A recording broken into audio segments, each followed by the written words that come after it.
Boa noite, meus irmãos do Centro Espírita Irmão Átmos, uma casa que eu sempre fui tão bem acolhida, que eu fiz amizades e que eu me sinto tão bem quando lá estou. É muita gratidão ao convite de aqui apresentar meu estudo. É tão bom esse acolhimento, mesmo que virtual. Vamos começar com uma leitura de um texto do livro Pão Nosso, de Emmanuel, na psicografia de Francisco Cândido Xavier. Sentimentos fraternos. Quanto, porém, à caridade fraternal, não necessitais de que vos escreva, visto que vós mesmos estáis instruído por Deus, que vos ameis uns aos outros. Paulo, em Tessalonicenses. Forte contrassenso que desorganiza a contribuição humana no divino edifício do cristianismo é um impulso sectário que atormenta enormes fileiras de seus seguidores. Mais reflexão, mais ouvidos ao ensinamento de Jesus, e essas batalhas injustificáveis estariam para sempre apagadas. Ainda hoje, com as manifestações do plano espiritual na renovação do mundo, a cada momento surgem grupos e personalidades solicitando fórmulas do além para que se integrem no campo da fraternidade pura. Que espera, entretanto, os companheiros esclarecidos para serem efetivamente irmãos uns dos outros. Muita gente se esquece de que a solidariedade legítima escasseia nos ambientes onde é reduzido o espírito de serviço e onde sobra a preocupação de criticar. Instituições notáveis são conduzidas à perturbação e ao extermínio em vista da ausência do auxílio mútuo no terreno da compreensão, do trabalho e da boa vontade. Falta de assistência? Não. Toda a obra honesta e generosa repercute nos planos mais altos, conquistando cooperadores abnegados. Quando se verifica a invasão da desarmonia nos institutos do bem, que os agentes humanos acusem a si mesmos pela defecção nos compromissos assumidos ou pela indiferença ao ato de servir. E que ninguém peça ao céu determinadas receitas de fraternidade, porque a fórmula sagrada e imutável permanece conosco no amai-vos uns aos outros. Que texto belíssimo, né? Tem a ver com o sentimento que eu falei de fraternidade, que esta casa tão bem trabalha. Agora vamos aproveitar nessa emoção da fraternidade, fechar os olhos, imaginar Jesus de braços abertos, nos chamando a seu serviço. Venham trabalhar na seara do amor, da fraternidade. Venham trabalhar o perdão. Venham trabalhar o sentimento pelos irmãos, sentimento de amor, o amor que eu vim ensinar. Amai-vos uns aos outros, como a si mesmos. E amai-vos a Deus acima de todas as coisas. Esse Deus justiça, esse Deus amor, esse Deus misericórdia que nos ampara, que nos ilumina, que permite que recebamos tantos ensinamentos, não só através do Mestre Jesus, que veio até nós nos trazer o seu amor, nos trazer tudo aquilo que deveríamos já ter aprendido e ainda não conseguimos, que estão neste mandamento. Amai-vos uns aos outros. Mas também através da codificação de Kardec, através de outros profetas, através de tantos irmãos que até hoje nos enviam mensagens de amor, de fraternidade, ensinamentos que precisamos aprender para progredir, para nos melhorarmos, para podermos fazer a nossa reforma íntima, para podermos chegar perto de Jesus, nosso modelo e guia, que tanto queremos seguir. Que consigamos não nos perder no caminho, Pai. Que consigamos aprender, de fato, a amar. E é com este sentimento, com este pedido, que rogamos que permaneça conosco, Senhor, agora e sempre. Que assim seja. Graças a Deus. Graças a Deus, Pai, por tantas oportunidades que recebemos e pela oportunidade que eu tenho de vir falar sobre não vim destruir a lei. Está no capítulo 1, no Evangelho segundo o Espiritismo, em Mateus. Não penseis que eu tenha vindo destruir a lei ou os profetas. Não os vim destruir, mas cumpri-los. Porquanto em verdade vos digo que o céu e a terra não passarão sem que tudo que se acha na lei esteja perfeitamente cumprido, enquanto reste um único iota e um único ponto. De que lei que Jesus está falando? Para poder entender o que ele fala, que não veio destruir a lei, nós precisamos entender que lei é essa. Nós temos a revelação divina das leis em 3 aspectos. A revelação que nos foi trazida por Moisés, que ele nos trouxe uma missão de justiça. A revelação através de Jesus, que é a revelação do Evangelho de amor.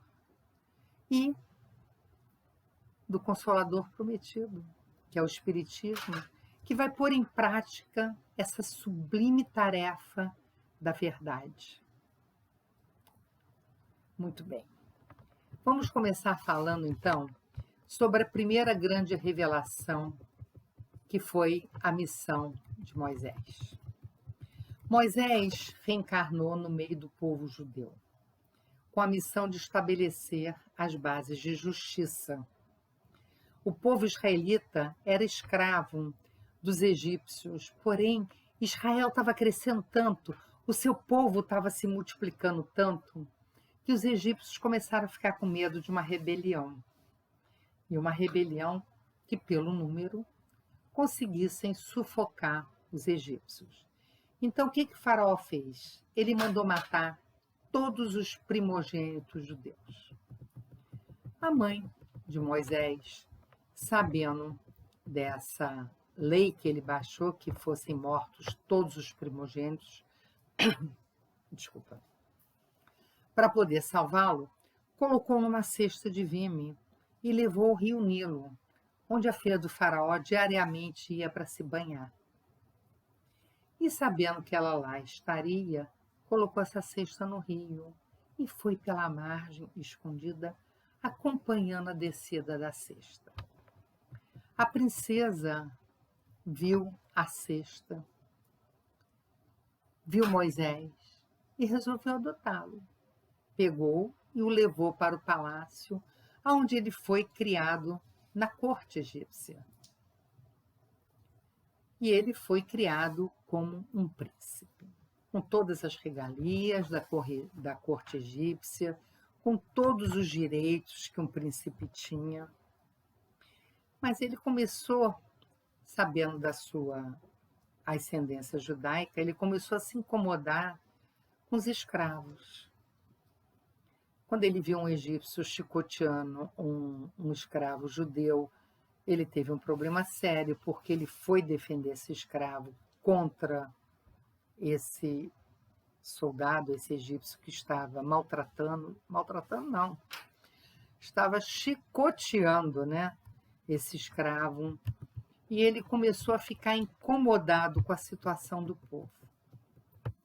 Um dia ele estava pastoreando o rebanho do seu sogro, que ele cresceu, casou, né? Ficou adulto, no pé do Monte Sinai. E um anjo apareceu a Moisés. Moisés era médium.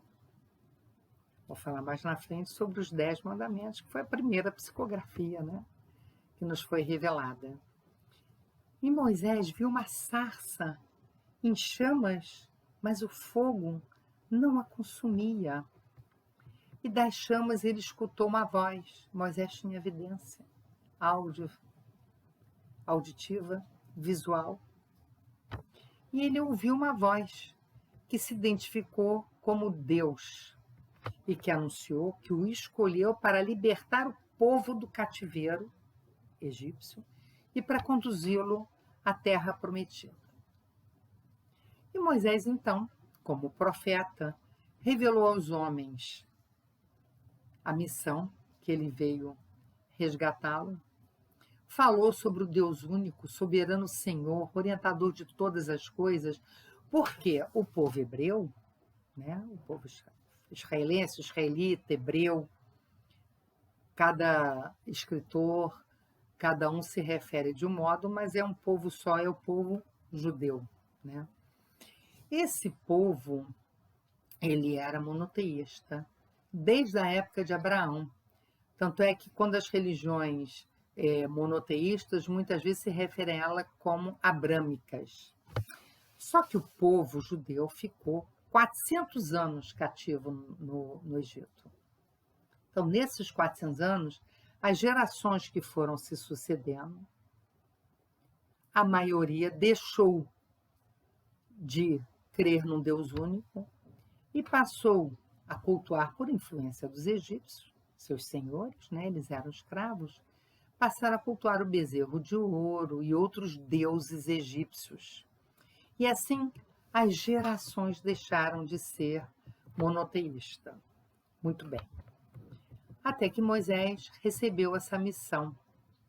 Então ele veio revelar, tirar o véu, mostrar ao povo sobre o Deus único e que veio libertá-lo do cativeiro. Com essa missão, que Deus apareceu a ele, dando essa missão, ele procurou o faraó. E lá chegando, ele pediu ao faraó que libertasse o povo judeu. E aí vem uma história que nas palestras que a gente dá sobre a Páscoa, a gente conta isso, né?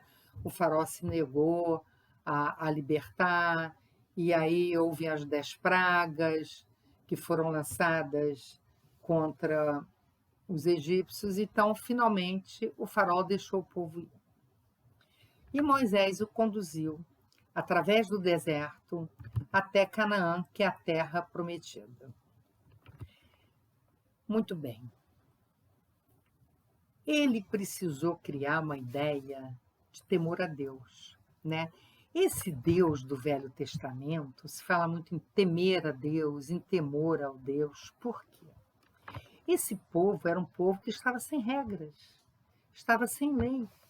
Era um povo que foi, nos últimos séculos, né? 400 anos, é muito tempo, se acostumou não só a adorar os deuses egípcios, como a temer só os egípcios, os seus senhores, e temer os deuses egípcios.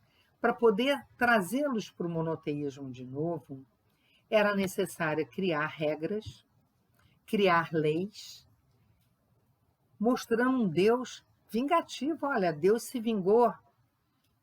O faraó mandou matar os primogênitos judeus. A 10ª praga foi a morte dos primogênitos egípcios. Então, Moisés precisou criar leis. Mas o homem naquela época, para poder temer a esse Deus, para poder seguir esta lei, ele precisava acreditar que era uma lei divina.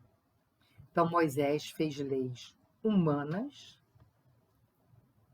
mas colocou-as como divinas, para que este povo pudesse segui-lo. Então, quando alguém matava uma pessoa de uma família, eles iam lá e dizimavam essa família inteira. Olho por olho, dente por dente. É uma lei muito agressiva, né?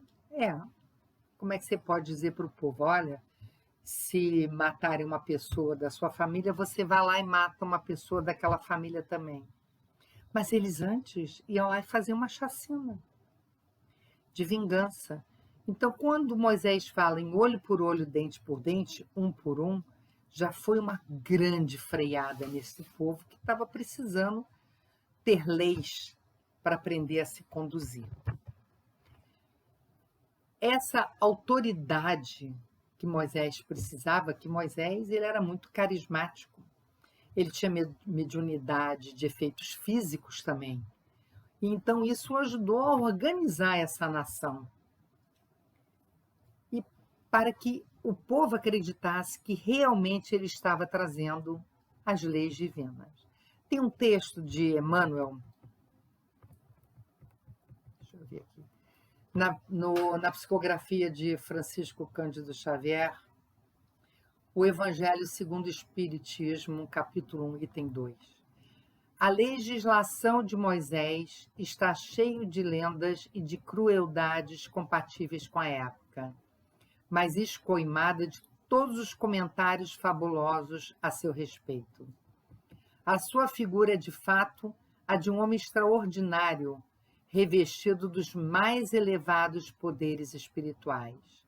Foi o primeiro a tornar acessíveis às massas populares os ensinamentos somente conseguidos à custa de longa e penosa iniciação, com síntese luminosa de grandes verdades. Para poder corroborar essa autoridade, Moisés subiu ao monte e desceu com a primeira psicografia, com os 10 mandamentos. Os 10 mandamentos, as leis divinas, que até hoje nós ainda seguimos. A lei humana, ela se modifica com o tempo, nós vemos isso até hoje, né? As leis se modificam com o tempo, de acordo com cada povo, de acordo com a evolução de cada um. As leis se modificam de acordo com interesses dos legisladores. Mas a lei divina não. A lei divina é imutável, como Deus, que Deus é imutável. Muito bem. Então, Moisés subiu o monte, nessa sarça ardente.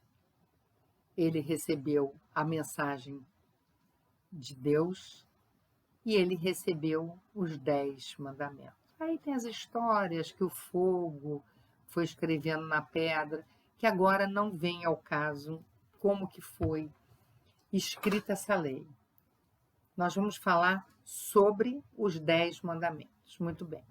O primeiro mandamento fala: eu sou o Senhor vosso Deus, que vos tirei do Egito, da casa da servidão. Não tereis diante de mim outros deuses estrangeiros.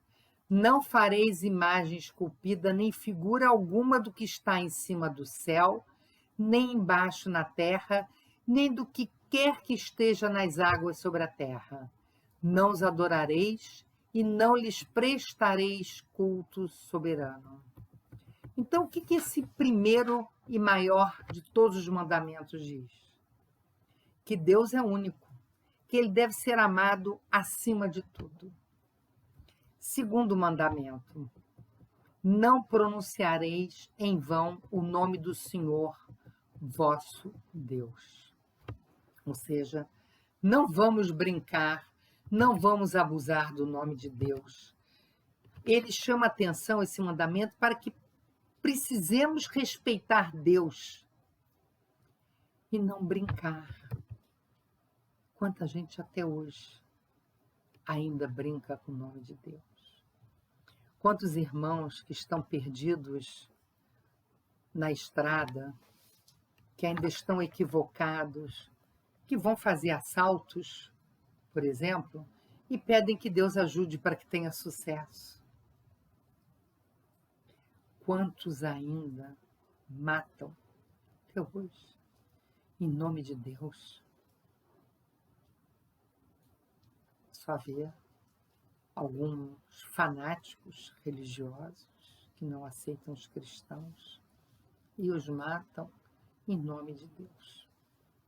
Então não devemos usar o nome de Deus em vão. Não devemos abusar, não devemos brincar com este nome. E ele ainda fala: lembrai-vos, nesse segundo mandamento, de santificar o dia do sábado. Por que santificar o dia do sábado? Algumas religiões santificam o domingo. Os judeus e algumas religiões santificam o dia de sábado. Mas por que você tem que santificar um dia? É uma maneira de religar. Religar o ser a Deus. Nós vamos tirar um dia sem trabalho, de repouso, em orações, para poder fazer esse fechamento, essa ligação, essa religação nossa com Deus. Se no dia a dia não se ora a Deus, se no dia a dia não se lembra de Deus, que um dia na semana paremos tudo para poder nos religar, para descansar e cultuar a Deus. O quarto mandamento: honrai a vosso pai e a vossa mãe, a fim de viverdes longo tempo na terra que o Senhor vosso Deus vos dará. Se são os pais que nos dão a vida e nos transmitem o conhecimento de Deus, eles são a figura da presença divina na nossa vida. Nós temos Deus na nossa consciência.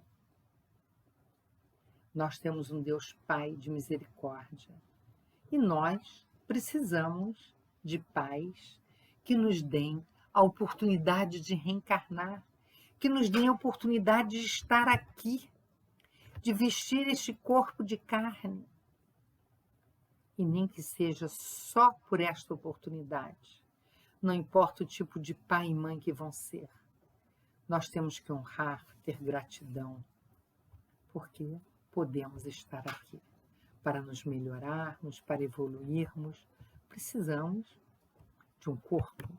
E são nossos pais que nos dão este corpo. Nem que seja só por isso, precisamos ter gratidão aos pais. E honrar no sentido de cuidar, de respeitar.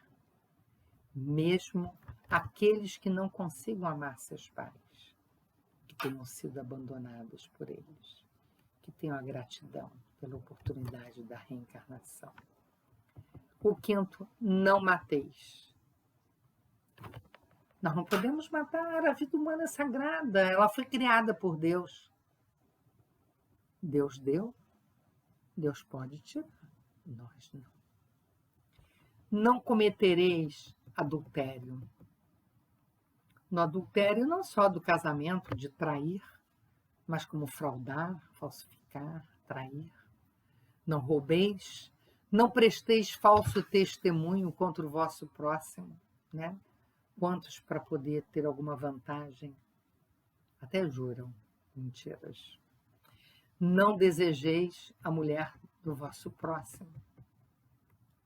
Não cobiceis a casa do vosso próximo, nem o seu servo, nem a sua serva, nem o seu boi, nem o seu asno, nem qualquer das coisas que lhe pertencem. Esses últimos ensinamentos, eles estão todos ligados entre si, né? Não adulterar, não roubar, não matar. Estas são as leis divinas. E Jesus veio para nos dar um novo entendimento sobre esta lei divina e nos trouxe mais ensinamentos, porque quando Jesus chegou, nós já estávamos mais evoluídos que na época de Moisés. Então, Jesus já nos trouxe uma mensagem mais profunda. E quando ele fala que ele não veio destruir a lei, ele não veio destruir a lei divina. Esses 10 mandamentos continuam valendo. Ele modificou, acrescentou, no primeiro mandamento de amar a Deus, né, ao próximo como a si mesmo, a Deus acima de todas as coisas. E a única lei que ele trabalhou um pouco foi a lei humana. Ele não veio destruir a lei, ele a cumpriu totalmente. No livro Ceifa de Luz, de Emmanuel, na psicografia de Francisco Cândido Xavier, nós temos um texto que fala: não matarás, diz a lei. O texto não se refere, porém, unicamente à vida dos semelhantes. Não frustrarás a tarefa dos outros porque a suponhas inadequada, de vez que toda tarefa promove quem a executa, sempre que nobremente cumprida. Não dilapidarás a esperança de ninguém, porquanto a felicidade, no fundo, não é a mesma na experiência de cada um. Cada um vê a felicidade de uma maneira, né, meus irmãos? Não destruirás a coragem daqueles que sonham ou trabalham em teu caminho, considerando que de criatura para criatura difere a face do êxito. O que para nós é uma conquista enorme, tem pessoas que para eles isso não tem valor nenhum. Para quem anda a pé, ganhar uma bicicleta é uma conquista. Para quem tem uma bicicleta, muitas vezes almeja o carro. Quem tem um carro, almeja um carro melhor.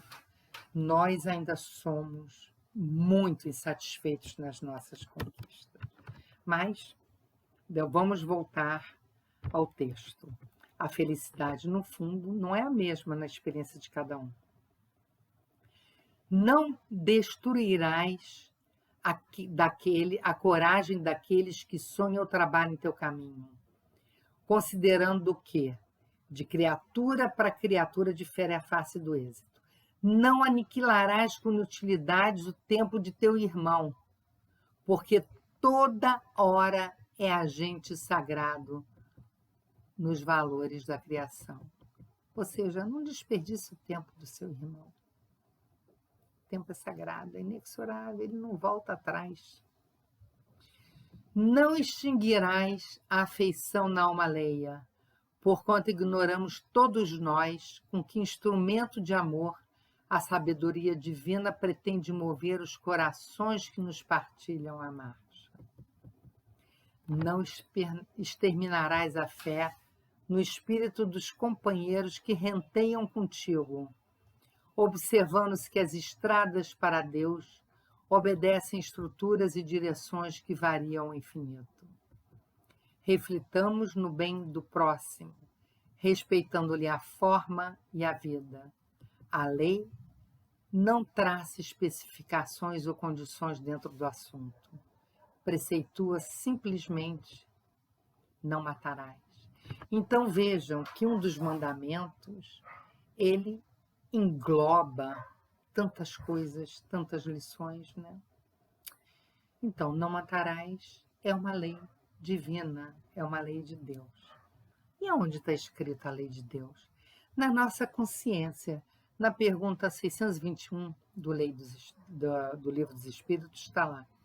Onde está escrita a lei de Deus? Na consciência, visto que o homem traz em sua consciência a lei de Deus. Que necessidade havia de lhe ser ela revelada? Ele a esquecera e desprezara. Quis então Deus lhe fosse lembrada, que nós nascemos para praticar o bem. Nos desviamos pela nossa vontade. É de nossa vontade nos desviarmos do caminho de Deus. Temos o livre-arbítrio e temos a lei de causa e efeito. E nós precisamos retornar a esta lei divina. O êxodo dos judeus do Egito pelo deserto teve a lei de causa e efeito. Quando nós erramos inconscientemente, não deixamos de ter o retorno. Por que Moisés vagou 40 anos pelo deserto com o povo judeu? porque aquele povo que vem reiteradas gerações adorando aos deuses teve muita dificuldade de aceitar adorar a um Deus único. Quando Moisés se afastou, que ele subiu o monte para se encontrar com Deus, quando ele desceu, encontrou de novo o povo adorando um bezerro. De novo adorando um Deus com uma estátua.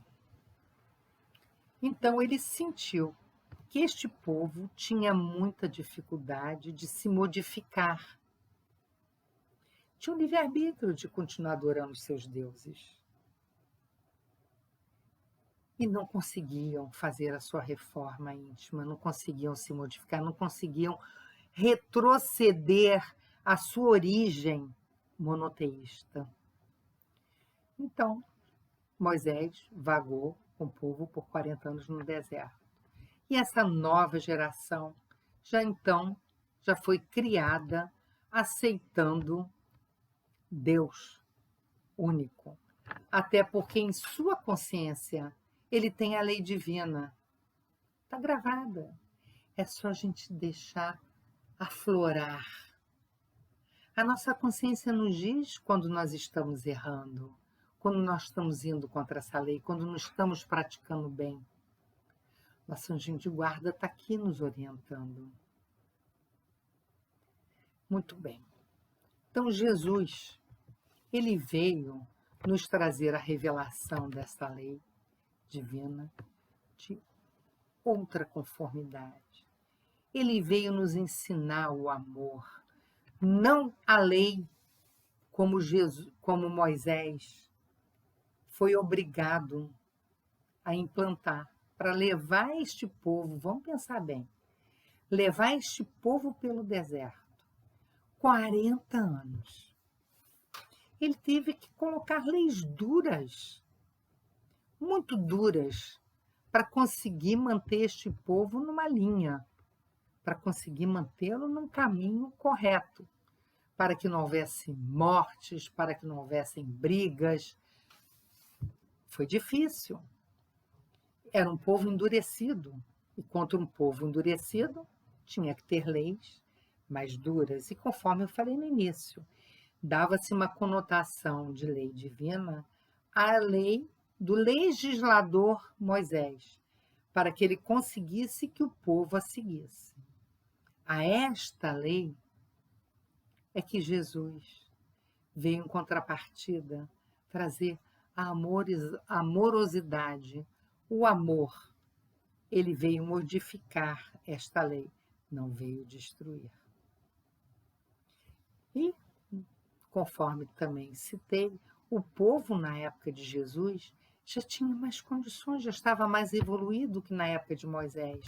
Já tinha condições de receber melhor esses ensinamentos.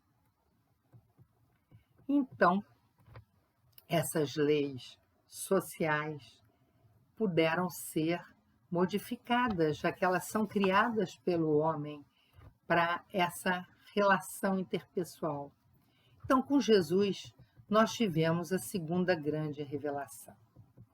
Jesus tinha plena consciência de que tudo que ele fizesse, de tudo que ele falasse, de que tudo que ele ensinasse, ia agitar o povo, ia mexer com os ânimos do povo, que iam achar que ele tinha poderes sobrenaturais e que ele viria para acabar com essas leis. Por isso esse cuidado dele quando ele diz que ele não veio destruir a lei. Ele veio para um povo que estava dominado pelos romanos. Moisés tirou da escravidão no Egito. Quando Jesus vem, o povo hebreu estava dominado pelos romanos, apesar que tinha alguma liberdade, que tinha suas leis, tinha seu templo, tinha o seu sacerdócio, eles podiam seguir a sua religião, mas eles estavam dominados pelos romanos. E os judeus queriam ser libertos do povo romano.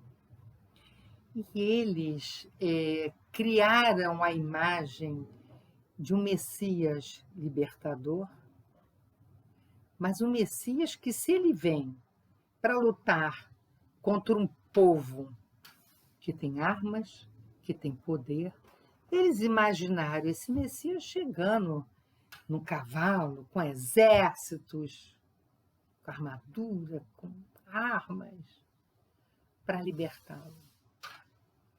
E tiveram muita dificuldade de entender a revelação que Jesus nos trouxe e aceitar Jesus como Messias. Porque em vez desse soldado armado com exército, vem um homem tão humilde, falando de amor, de humildade, de caridade. Eles tiveram muita dificuldade. Para os judeus, Jesus foi um profeta. Ainda hoje, os judeus esperam o Messias chegar.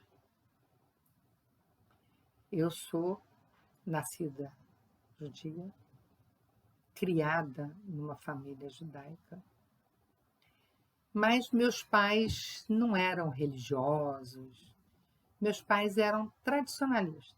Íamos na sinagoga, nos feriados religiosos,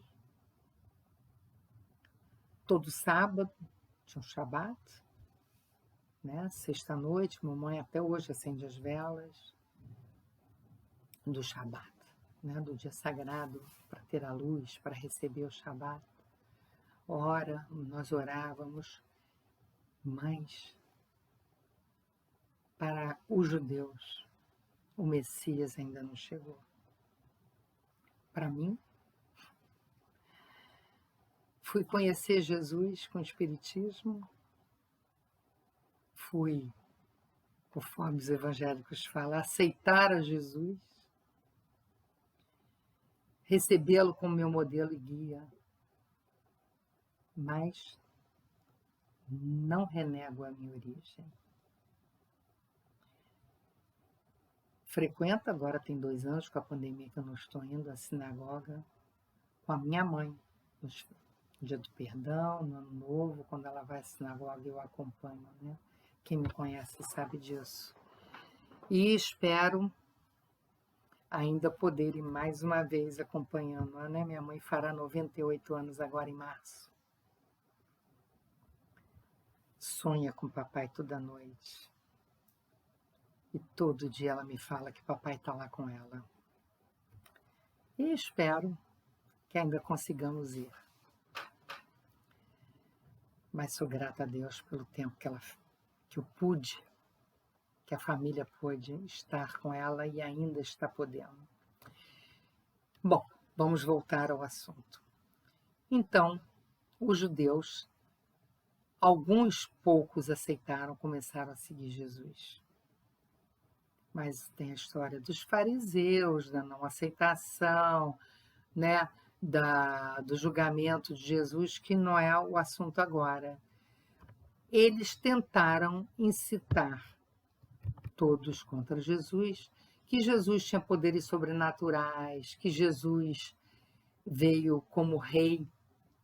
Só que ele deixava bem claro que ele não veio destruir a lei, que o reino dele não é deste mundo. E veio nos ensinar que para o cumprimento dos 10 mandamentos de Deus, essa lei divina, nós necessitamos cumprir o primeiro mandamento. Amar a Deus acima de todas as coisas e ao próximo como a si mesmo. Então, precisamos nos amar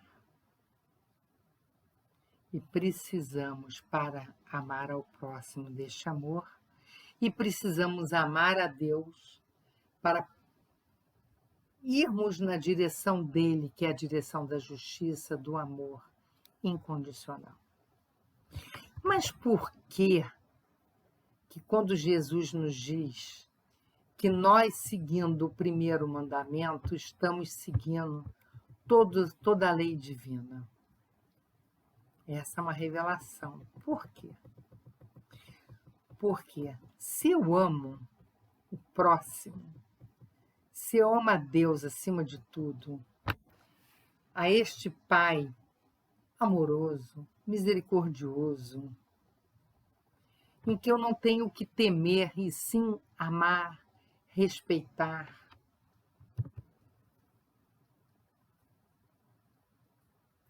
eu estou cumprindo todos os mandamentos. Se eu amo o próximo como a mim mesmo, eu não vou matar. Se eu amo o próximo como a mim mesmo, eu não vou querer os bens do outro. Eu não vou mentir, eu não vou adulterar. Eu não vou cometer crime como o outro, porque eu não vou querer que o outro sofra aquilo que eu não quero para mim mesma. É isso? Então eu vou amar ao próximo e o amando. Toda a lei está contida nesse primeiro mandamento. E foi isso que Jesus veio nos ensinar. O amor incondicional. Este amor que nós ainda não conseguimos aprender. E ele diz que o céu e a terra não passarão sem que tudo esteja cumprido até o último iota. O que é esse último iota? É a nossa reforma, a nossa aceitação, o nosso cumprimento da lei divina com a pureza, com a sabedoria que ele vem nos trazer. Que nós possamos entender que a verdadeira vida não está na terra, onde ainda é necessária a lei de destruição para podermos evoluir. Nós precisamos entender que a verdadeira vida está no astral, no reino de Deus. E aí, nós precisamos conhecer a revelação maior que Jesus nos trouxe, que é da vida futura. Meu reino é deste mundo. Nós temos a vida futura, nós vamos reencarnar. Então ele fala dessa vida no astral. Ele fala da felicidade verdadeira que não está na terra, que está no mundo do astral, onde nós fomos libertados do jugo dos romanos, não fisicamente, mas a libertação interior, quando aceitamos Jesus como nosso mestre e guia, e aceitamos o ensinamento do amor que ele nos trouxe. Vou ler mais um texto de André Luiz no livro Evolução em Dois Mundos, na psicografia de Chico Xavier e Valdo Vieira, que ele esclarece, Emmanuel, que Moisés instalara o princípio da justiça, coordenando a vida, influenciando-a de fora para dentro. Então, Jesus veio inaugurar na Terra o princípio do amor, a exteriorizar-se do coração, de dentro para fora, trazendo-lhe a rota para Deus. E aí, Jesus então nos traz essa revelação do amor, da necessidade da reforma íntima, de nos entregarmos a este amor divino que perdoa, que não destrói, que aceita o próximo como seu irmão. E aí chega a terceira revelação, quando nós já estamos entendendo toda esta lei divina, que é o Espiritismo. E Kardec vem nos dizer que o Espiritismo é uma ciência que vem revelar aos homens, por meio de provas irrecusáveis, a existência e a natureza do mundo espiritual e suas relações com o mundo corpóreo. Então, a doutrina espírita nos abre os olhos, nos abre os ouvidos, que nós devemos ter Jesus como nosso mestre e guia, que nós temos a grande oportunidade, a grande prova da justiça divina, que é a reencarnação. E que nós temos que nos melhorar, nós devemos seguir esse ensinamento que Jesus nos trouxe de amor,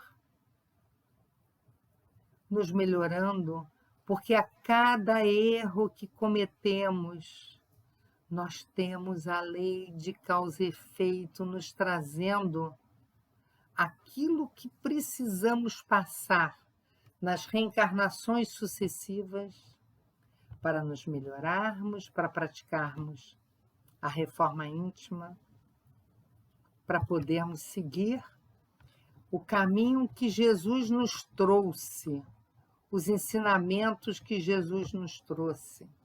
E Emmanuel fala, né, no livro Opinião Espírita, que Jesus é o mestre, Kardec é o professor. Então, Mestre Jesus nos trouxe os ensinamentos. Kardec codificou tudo aquilo que precisamos aprender. Então, Jesus, ainda neste livro, Emmanuel nos diz que Jesus é a porta e Kardec é a chave. O que Emmanuel quis dizer com isso?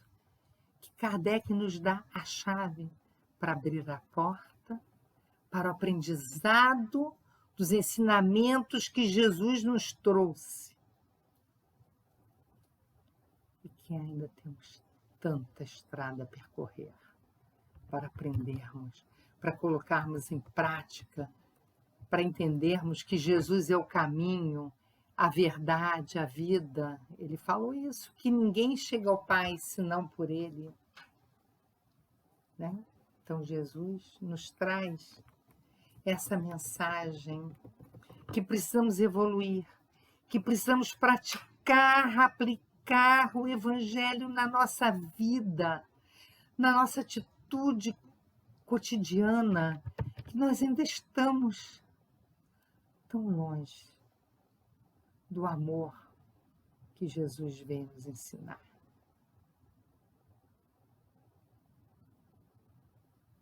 Sabedores que somos, que temos essa benesse da reencarnação,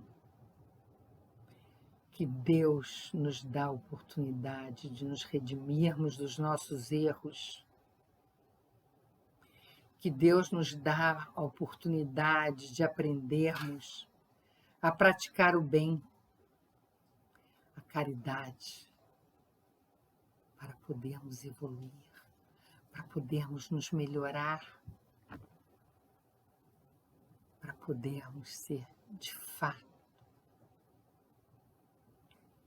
filhos de Deus com amor no coração. Para podermos entender que a lei que Jesus nos traz e nos ensina é a lei divina. Para entendermos que esta lei não modifica. É um baluarte da nossa vida, é um baluarte da nossa existência que nos ampara cada vez que erramos, com o amor desse Pai misericordioso, que nos leva de novo a um novo berço, em carne e osso, para aprendermos outra vez a praticar o amor. E por tantas oportunidades desse Pai de infinita misericórdia, devemos ter gratidão. E mostrarmos esta gratidão de que forma? Nos melhorando. E mostrarmos nossa gratidão nos tornando também justos. De que forma? Não criticando. Não usando o próximo a nosso favor, para que ele trabalhe, para que nós cresçamos, mas sim que nós possamos dar a mão para esse próximo, como Jesus nos veio dar a mão para subirmos essa escada da evolução, ajudando o próximo a vir conosco, ajudando também a subir a escada, para que assim como nós recebemos, possamos dar. Assim como somos ajudados, possamos ajudar.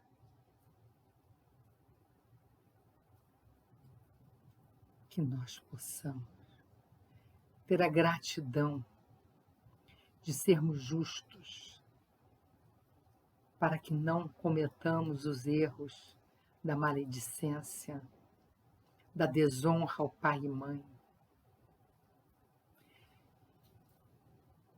do agravamento quando prejudicamos ao irmão, quando seguimos por um caminho do egoísmo, da soberba,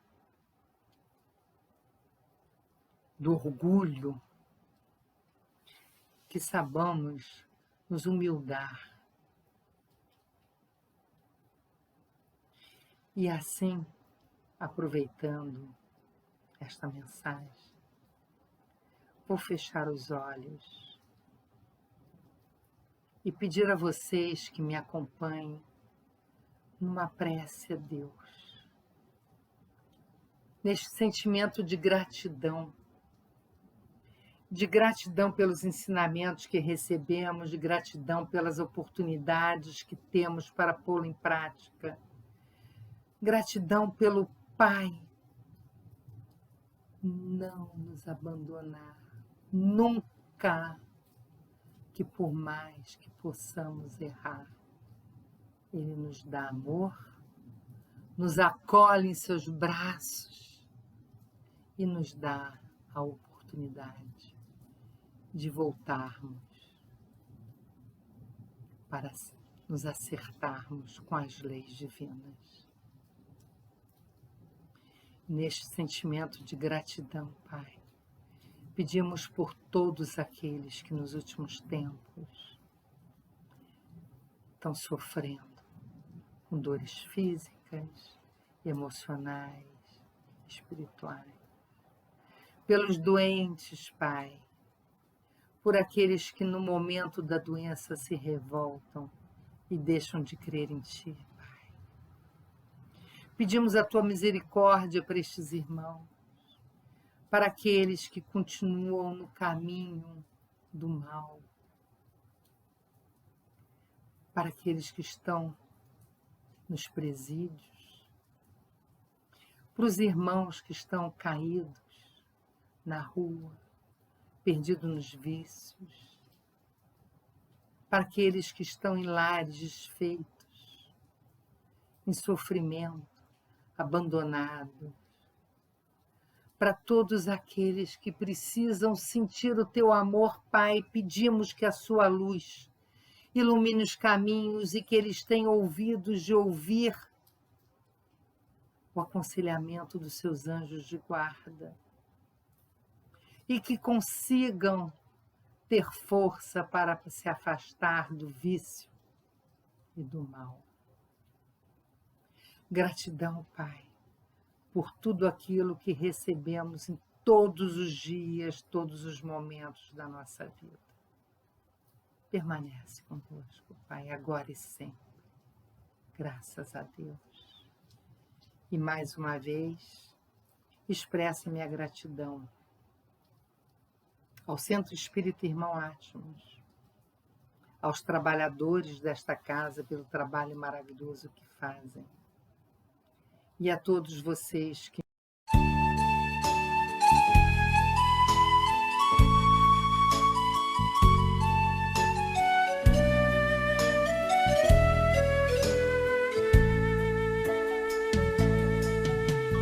faça a transfusão de energia, alterando o campo celular. Faça uma prece ao receber Esta bênção serve pra curar. Socorro fraterno de irmão. Jesus também pôs as mãos, curava de longe sem sequer tocar, doava energia e bem-estar. Passe é fluido e é salutar, energia vivaz. Para o carente se equilibrar, remédio eficaz.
Passe a transfusão de energia,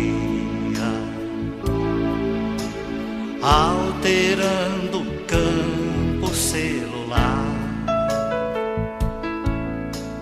Faça uma prece ao receber.